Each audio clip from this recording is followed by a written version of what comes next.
అరే మామ మళ్ళీ ఇస్తావరా ఒక 2 నిమిషాలు. అరే ఓడరా పాపం గంత జల్ది కట్టి చేసి పడేసి నువ్వు. అరే మామ మన దేశం పోలేడు. ఓడు మనోడు కాదు ఆడ. అమ్మ మాట్లాడరు ఒక 10 నిమిషాలు.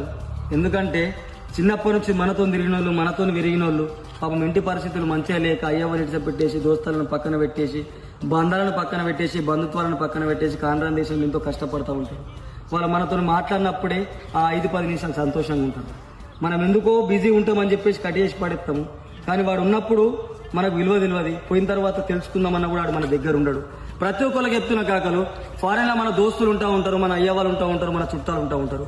వాళ్ళందరూ ఇడిసబెట్టేసి పాపం కుటుంబం కోసం కష్టపడతా ఉంటారు.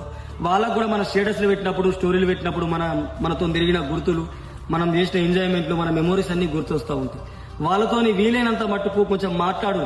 ఎందుకంటే వాళ్ళు మీతో మాట్లాడినంత సేపట్ల బాధలని మర్చిపోయి నా దోస్తు గారితో మాట్లాడినంత ఖుషీలో ఉంటారు.